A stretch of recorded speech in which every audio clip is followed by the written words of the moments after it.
Muchas gracias por la presentación. Gracias, José Luis, por la invitación. Yo tengo que decir que no soy nada de Cartagena, ¿no? Y que estoy aquí porque me insiste José Luis. ¿No? Me da mucha vergüenza porque aprendo cuánto se aprende de los filólogos y de los filósofos y todo de los juristas y economistas. Yo llevo de clases de filosofía y de filología, ¿no? De clases de economía y de derecho. Pues yo lo que quería presentar aquí hoy era algo que conocí gracias a un gran filólogo, precisamente, que fue Carl Joachim Classen, ¿no? Y él me indicó que faltaban trabajos y estudios sobre el esoterismo comentarista de historias, ¿no? Yo quería, yo me he publicado en internet 60 comentarios editados de Aristóteles, el primer comentario que se hace de la política por parte de Alberto Magno, hasta uno último que del siglo XIX, no tiene mayor importancia.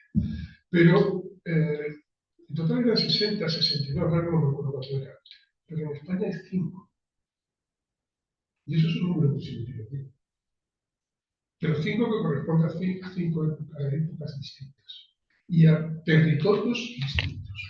Y eso también es significativo. Eso no está enseñado en profundidad. Y también yo quería presentar un rasgo común, ¿no?, de los comentarios. Uno es que la política aparece en épocas de crisis. Es decir, se escribe cuando se está gestando el imperio alejandrino y Aristóteles opta por la polis. Aparece el final de la República con Cicerón. Aparecerá en el cambio de la Alta Edad Media a la plena Edad Media, que es con el surgimiento de las universidades, etc. Y aparecerá en la Reforma Protestante. Y dejará de comentarse en 1648, con la paz de Westfalia. Es decir, durante mucho tiempo se comenta la política, durante 8 siglos se comenta la política, pero cede el terreno a la retórica después de la paz de Westfalia. ¿Esto por qué ocurre? Porque durante mucho tiempo había que justificar, había que construir el Estado. Reinos educados, y después había que justificar el Estado. El nuevo paradigma político, organización política que surge posterior a la paz de Westfalia. Esto que estoy diciendo, yo no lo he encontrado estudiado, yo no lo he estudiado tampoco. Entonces, teniendo en cuenta esto, ¿qué ocurre en España? En España, lo que va a suceder es que la política se traduce muy rápido. Yo creo que la traduce el Príncipe de Viana, esa edición, facsímil que tenemos, que hizo la Universidad de León, y un texto que se conserva en la Biblioteca de San Isidro. Es decir, que se traduce en 1509, se traduce del latín de Bruni. Es una traducción, pues, en romance, que se publica en Zaragoza, y que no tiene más importancia que esa. Pero en el prólogo, lo importante es realmente lo que dice el prólogo. El prólogo dice que se muestra cuáles son los fines que animan al traductor. Ofrecer un instrumento y una guía útil que pueda servir para formar a un buen ciudadano, una cuestión, a aquellos que tienen que asumir responsabilidades de gobierno en cualquier nivel. Es decir, primero el ciudadano y después el gobierno. Tanto la más elevada, el reino principado, como otras relaciones con el servicio temporal a la corona o también de forma permanente en la administración del Estado. El autor, ¿qué quería en el fondo? Quería hacer un tratado de formación de funcionarios, digámoslo así, y de educación de príncipes. Creo que eso le llama literatura áulica, ¿no? Se llama más o menos, ¿no? Se dice más o menos, ¿no? Y por tanto, trata de ofrecer unos mínimos fundamentos de la ciencia política y justificar el ejercicio del poder. La siguiente traducción es 80 años más tarde y la hace del original griego, tan conocida como la de Pedro y Bobadilla, ¿no? Y después ya hay muchas traducciones. Pero como a los españoles nos gusta la polémica, y nos gusta pelearnos y luchar, es decir, no hay coincidencia en el orden de los libros. Es una cosa curiosísima, porque los libros serían 1, 2, 3, 4, 5, 6, 7 y 8, pues en algunos personajes como Patricio de Azcárate, Nicolás Estebanes, Marcelino Ortiz, etc., el orden es 1, 2, 3, 7, 8, 4, 6, 5. ¿Por qué? Pues eso. Y después ya, Julián María, pues hace el orden 1, 2, 3, 7, 8, 4, 5, 6. Bueno, muy bien, ¿no?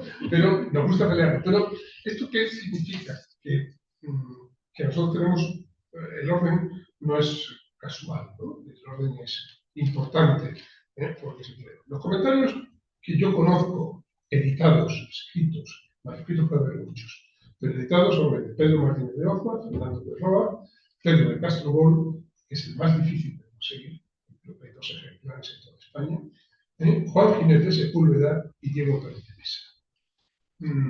El de Juan Ginés de Sepúlveda y el de Diego Pérez de Mesa y el de Martínez de Oza están editados recientemente, ¿no? Unos brochazos muy grandes, muy cortos para explicar qué aporta cada uno, ¿no? Pedro Martínez de Oza se aparta del comentario filológico, ¿no?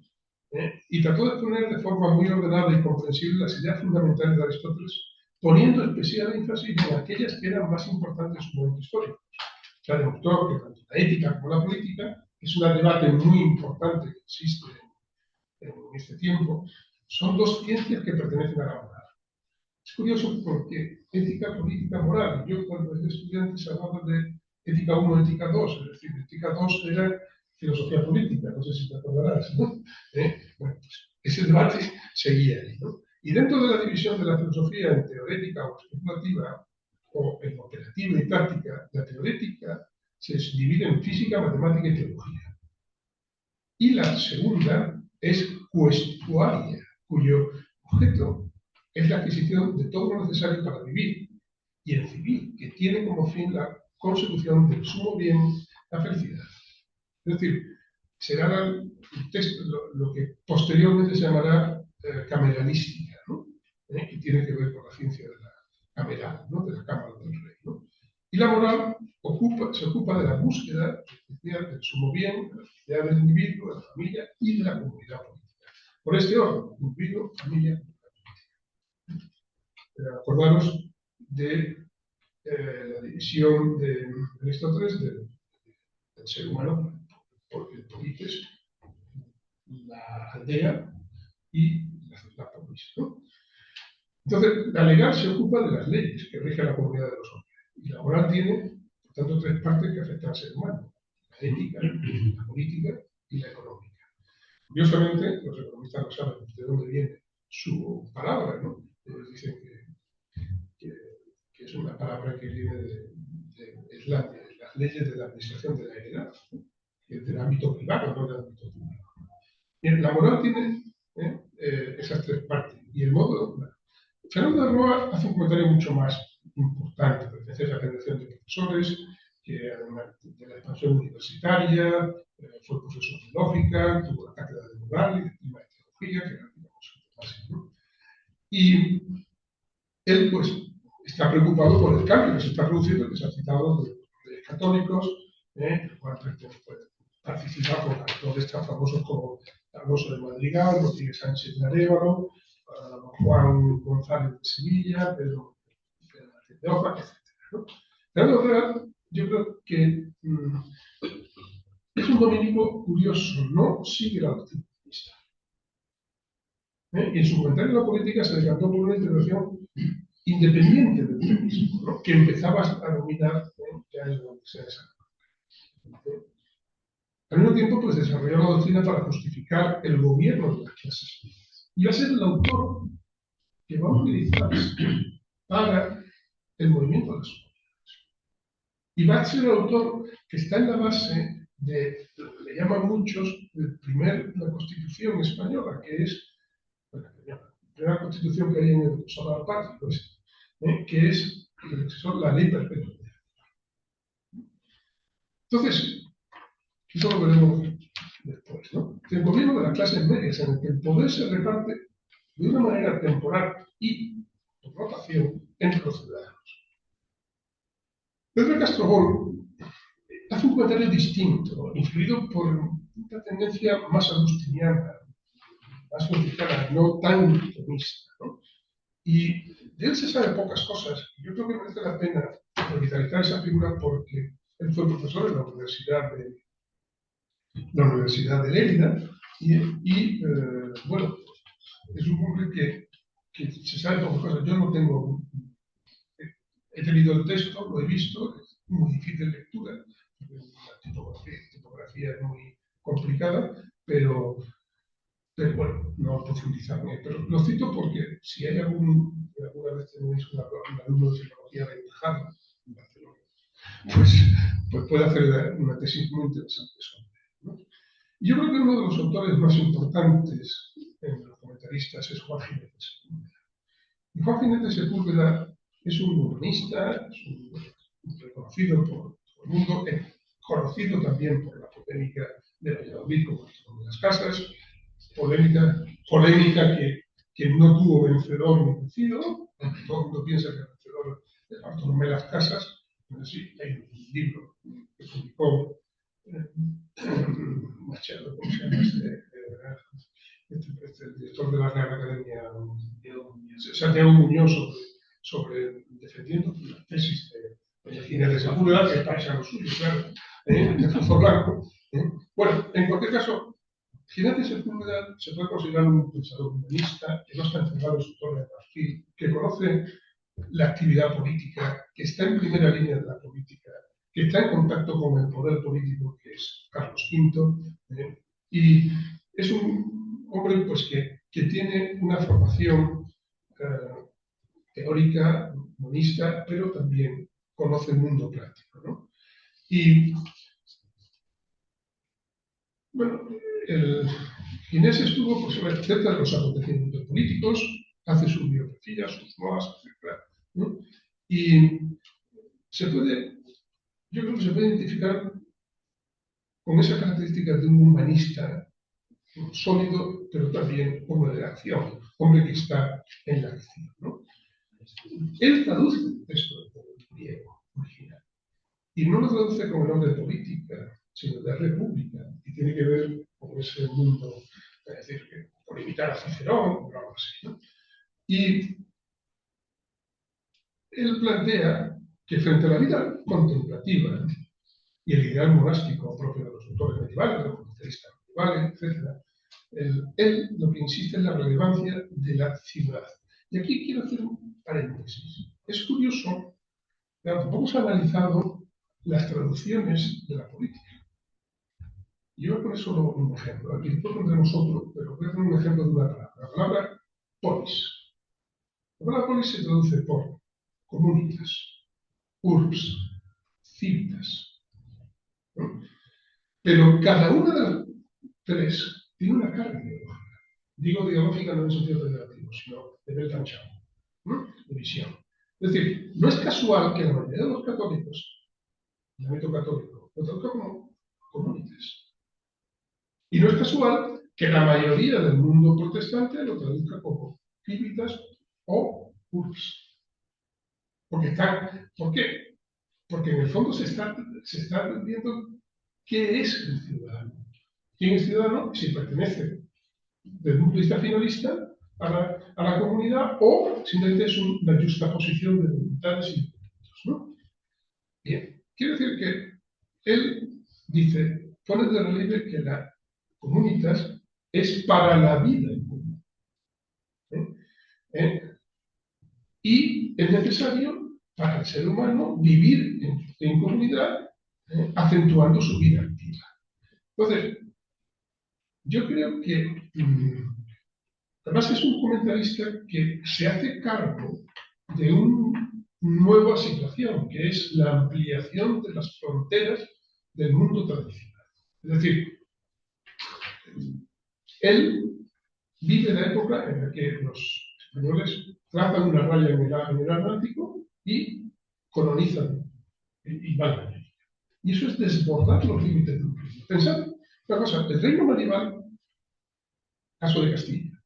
El rey de Castilla es rey propietario de Castilla. Ese es el título. Es decir, tu propiedad está limitada por unos fronteras muy determinadas. Y no se suele y no se debe pensar. Sin embargo, ¿qué es lo que ocurre con los reyes católicos y con Carlos V o Carlos I?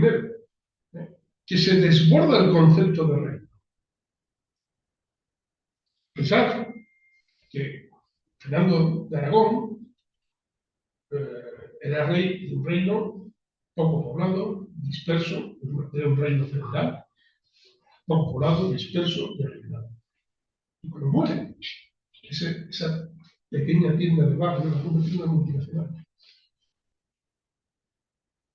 Y esto es totalmente nuevo. En teoría política, eso es totalmente nuevo. Estamos hablando de un reino universal, desde una base territorial completa. Y esto lo ve Sepúlveda y lo plasma en su comentario de la política.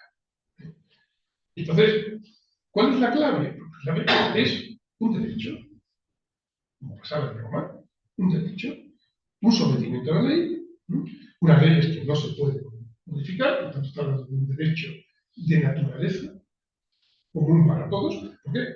Porque pensad que el imperio de Carlos estaba asentado en 3 continentes: en Europa, en América y en África. Y ahí hay distintas razas, hay distintas culturas, hay distintas maneras de pensar. Por tanto, hay que buscar lo que se llamaría un fondo común, ¿no? Y ese fondo común, él lo encuentra pues, en la política, en esas leyes que no se deben imponer, que no se deben cambiar, ¿no? Bien. Y después se habla mucho de oligarquía, pero nosotros la oligarquía pensamos que es un término peyorativo, y es que la oligarquía no es más que la iniciativa política la tienen unos pocos. Es decir, la iniciativa política corresponde a unos pocos, y esto ha sido siempre así. ¿O alguno de nosotros tiene influencia en la política del banco en el que tenemos?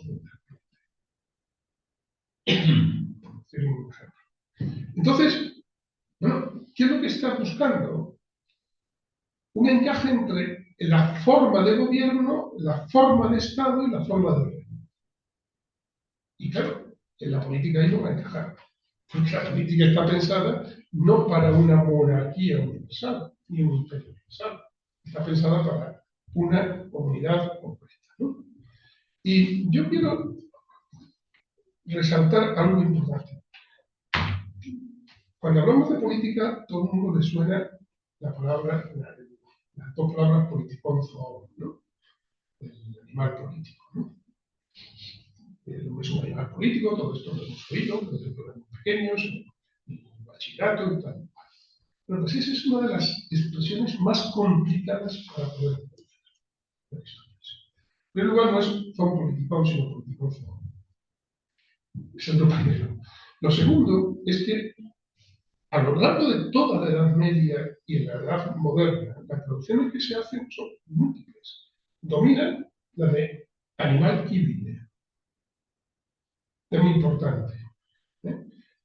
Y que sigue siendo preferido por traductores. Español, por ejemplo, Ludovicos Valencia, que hace un pequeño comentario muy breve, Juan Ginés de Sepúlveda, el alemán Michael Sturz, o Johannes Sturm, Denis Lalien, o Pietro Petroni, ¿no?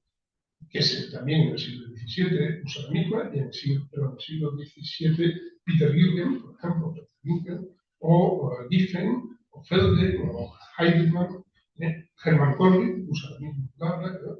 O Schneider, ¿no? Ya en el siglo de la Ilustración, ¿no? Pero lo que usan los españoles es el juego del politicus civil.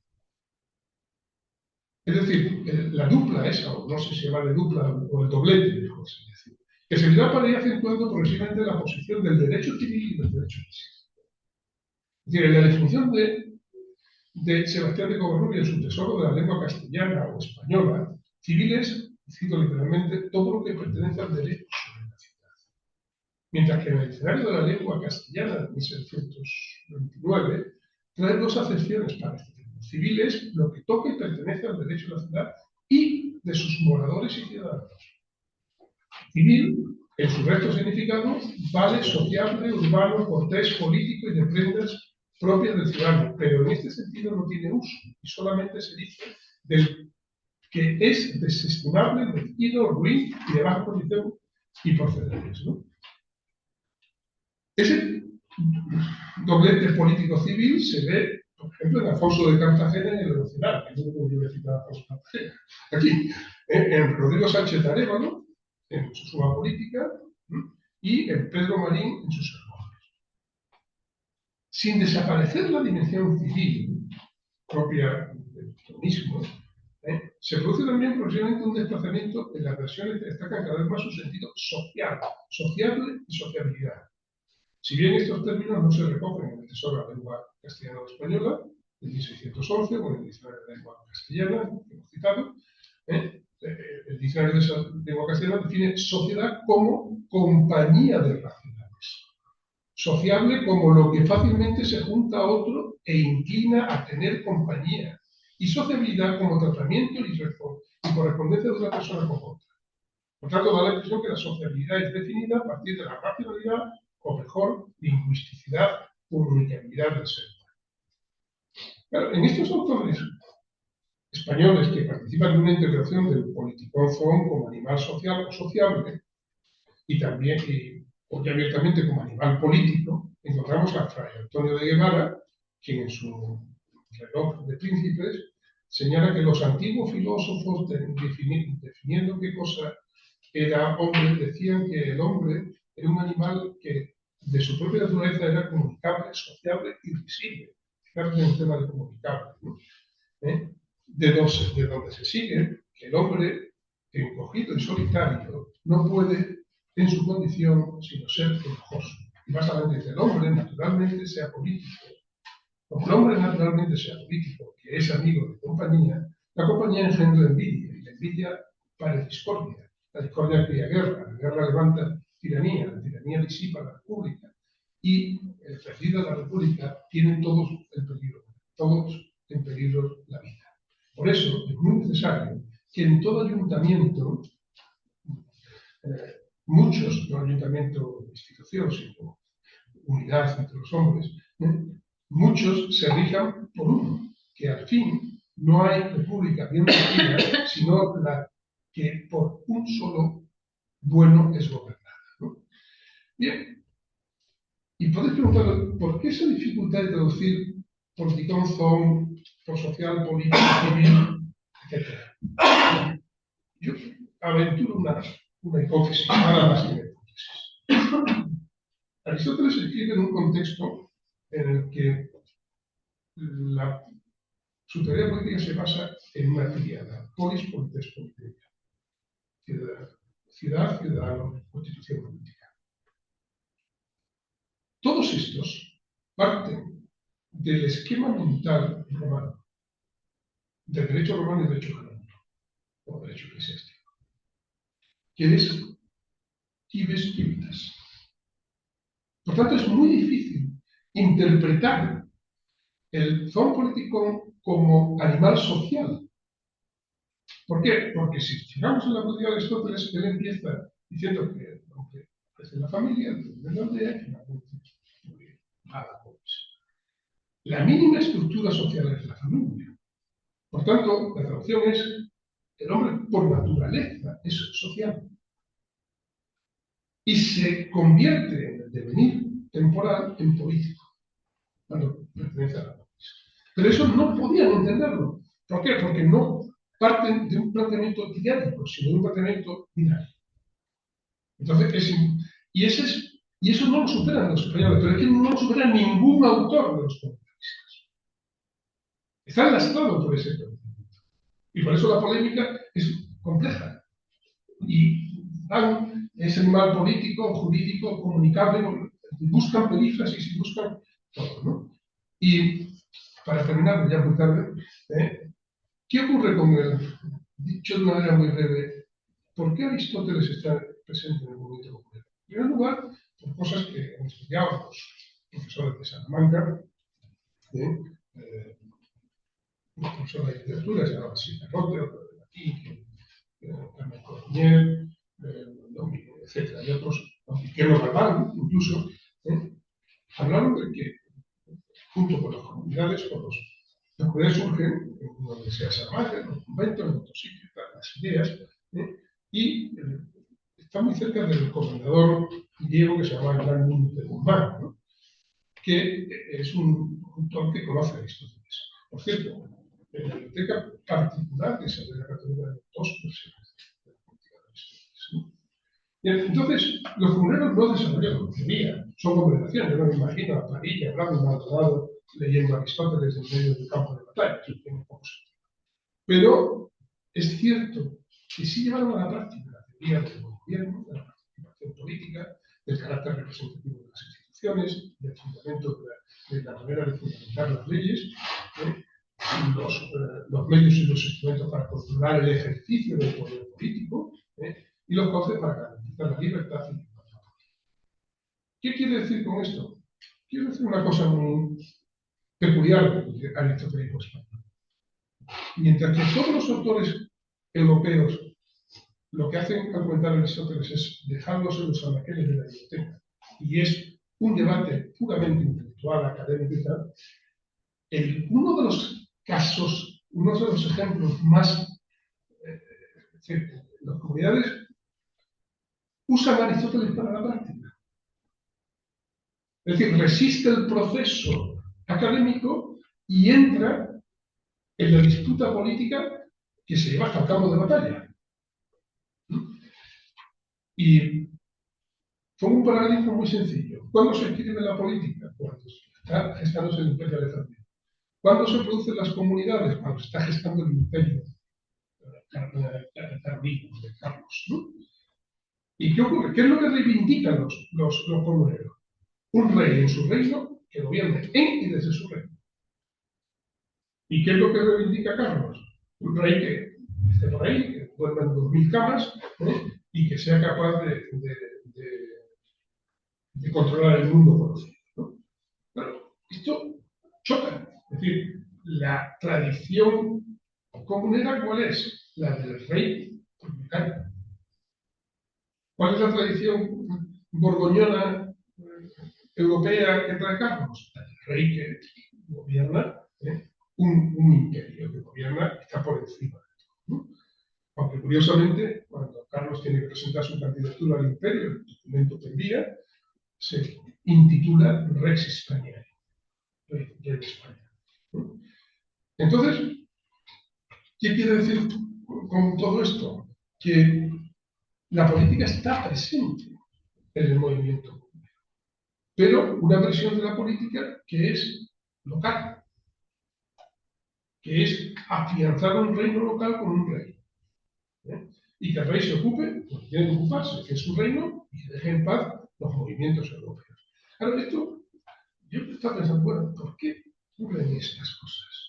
Estas cosas tienen su fundamento mucho más atrás. Es decir, cuando se hace en 1231-30 la unión de León y Castilla, la figura de Fernando III, uno de sus juristas de cabecera y teórico fundamental, que es hispano, le llaman, ¿cómo se llama? Lorenzo Hispano, es el que acuña la teoría de el rey es emperador en su territorio. Es decir, no existe poder por encima del rey, no existe poder por encima del rey, ¿no?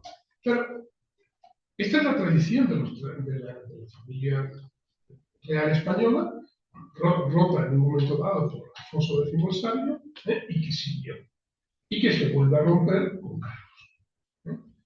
Entonces, quiere decir esto? Que la vieja tradición de Lorenzo Hispano, de los carlistas de Bolonia del siglo XIII, es la que está dominando la mentalidad. Y para fundamentarla usan el defensor de la polis, que es el paradigma del rey. Y este es lo curioso de este caso. Que, insisto, Padilla no dio Aristóteles, ni Maldonado, ni Bravo, ni nada. Pero los que están por debajo, los que están, se hace aquí a Luis Acuña, pues a Luis Acuña, hijo de pues, un gran comunero, vamos, le quitaron la cabeza y todo. Y se dio un cisma, y por eso fue excomulgado Carlos I. ¿No? Entonces, bueno, ¿qué es lo que ocurre? Que usamos Aristóteles para defender un reino patrimonial y un planteamiento frente a un imperio. Es decir, la lucha continua entre el viejo paradigma y el nuevo paradigma, que se da una y otra vez. ¿No? Y bueno, pues, como veis, quiero terminar diciendo algo triste, como ocurre. Hace falta estudiar esto. No, hace falta estudiarlo porque realmente es una peculiaridad del pensamiento político español.